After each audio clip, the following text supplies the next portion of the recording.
जसं संजय दिना पाटलांच्या ढुंगणात बंदूक घुसवणार म्हणाले, तसं डॅडींच्या भाच्याच्या कुठल्या भागात काय घुसवायचं यासाठी त्यांच्याकडे शब्दच नाहीये. संजय दिना पाटील तर गरम डोक्याचा माणूस आहे. तो भडकला आणि बोलला की आता समोर आला तर मार एकेकाला. सचिन अय्यर हे दगडी चाळीतल्या मामाचे भाचे आहेत. रमा नाईक, बाबू रेशीम, पापा गवळी यांच्या मार्गदर्शनाखाली तयार झालेला एखादा साधा मामा पावले यायचा आणि दिवाळीतले लक्ष्मीबार वाजवून जायचा, ही शक्यता नाकारता येत नाही. त्यामुळे संजय राऊत शांत आहेत.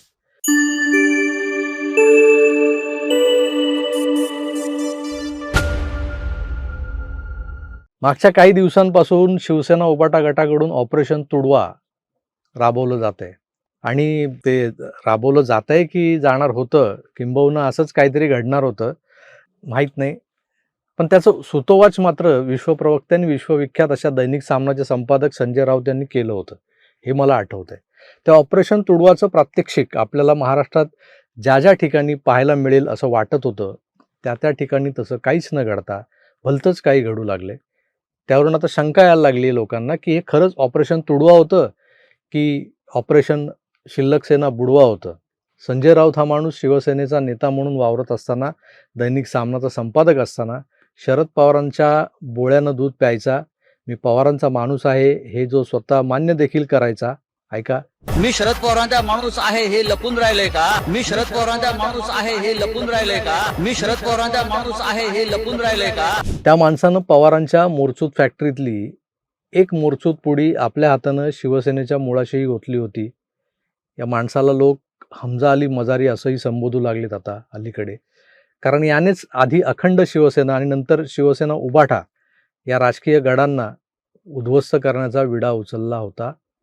स्वतः तर प्रचंड ॲक्टिव्ह होताच, पण यांनी पक्षप्रमुख उद्धवजींच्या मॅरेथॉन मुलाखती घेऊन अंधार वगैरे करून 2 स्पॉटलाईट लावून त्यांच्यावर एक प्रकारचं हिप्नोटिझमचा जो काही प्रयोग वगैरे करून त्यांनाही अगदी पार सळोखी पळो करून सोडलं होतं.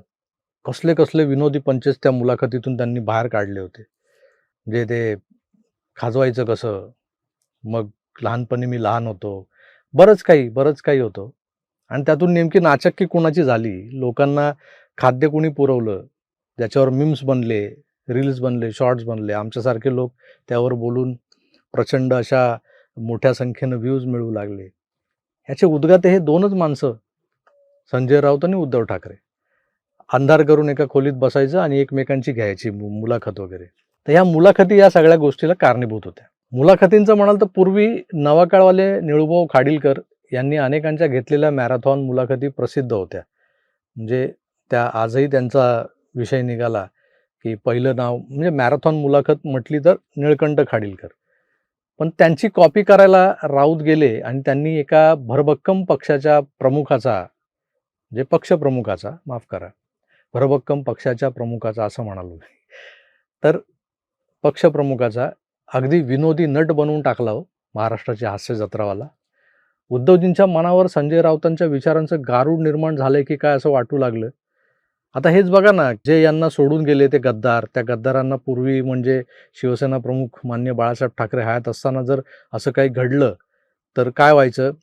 अगदी ठाण्यातल्या श्रीधर खोपकर प्रकरणापासून ते छगन भुजबळांच्या मंत्रालयासमोरच्या बंगल्यात घुसून त्यांना ठोकायला गेलेले शिवसैनिक, ते सगळे प्रसंग आठवा. आणि त्या शिवसैनिकांना प्रेरित करणारा बाळासाहेबांचा तो आदेश, तो आठवा. पण आज आदेश द्यायला अधिकारवाणी असलेला नेता कुठे या शिल्लक गटात? भांडूपचा देवानंद अशी ज्या माणसाची खिल्ली उडवली जाते, त्या माणसानं आदेश द्यायचे ऑपरेशन तुडवा. किती मोठा विनोद आहे ना. पर उद्धव ठाकरे जाहीररित्या जे काही बोलून जातात ते नेमकं यांच्याच विरोधात जात आहे, हे सुद्धा त्यांना कोणी समजावत नाही. परवाच्या लोकसत्तेत एक बातमी आली आहे, उद्धवजींचा भाजपला पाठिंबा.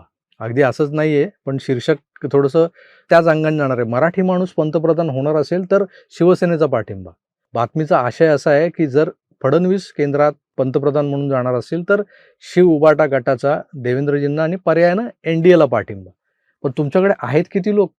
Number of MPs, how many MPs? इन मीन 3.5.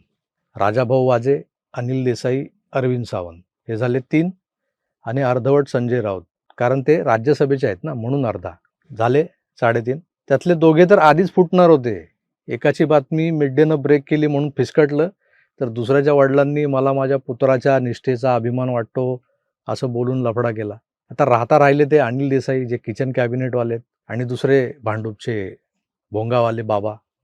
पण आता तर खुद्द उद्धवजी निघालेत की त्या भ्रष्टाचारी जनता पार्टीच्या नेत्याला पाठिंबा द्यायला, भाजपाला. मग आता असं म्हणायचं का सततच्या फोडाफोडीनं त्रस्त झालेले उद्धवजी स्वतःच फुटले? काय झाली कटकट आहे रोज, हा गेला तो गेला. मग याला गद्दार म्हणा, त्याला डुक्कर म्हणा, त्याला सोंगाड्या म्हणा, बंडूला गांडू म्हणा, खंडूला पांडू म्हणा. त्यापेक्षा मीच जातो ना इथून. संजय राऊतांनी या सिच्युएशनवर अद्याप भाषण केलेलं नाहीये बरं का. ते सिलेक्टिव्हली बोलतात.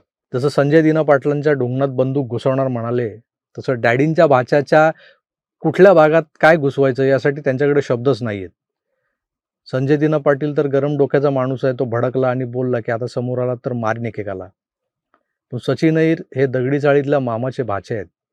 रमा नाईक, बाबू रेशीम, पापा गवळी यांच्या मार्गदर्शनाखाली तयार झालेला एखादा साधामामा पावले यायचा आणि दिवाळीतले लक्ष्मीबार वाजवून जायचा, ही शक्यता नाकारता येत नाही. त्यामुळे संजय राऊत शांत आहेत.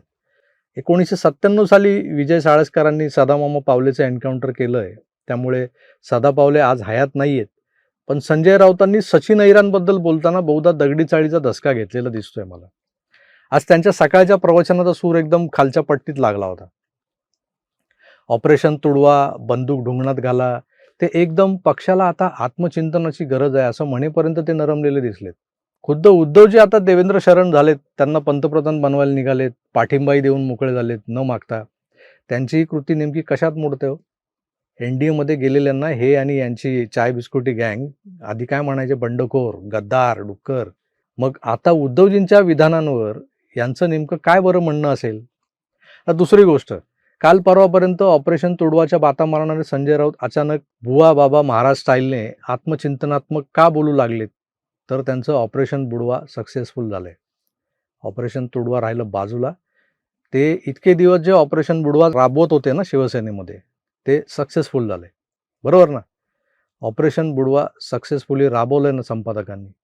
तुमचंही यावर जे मत आहे त्यातल्या बहुतांश भावना मी व्यक्त करून झालो. तरी तुमचं मत जे आहे ते कमेंट्समध्ये जरूर कळवा. मी तुर्तास इथेच थांबतो.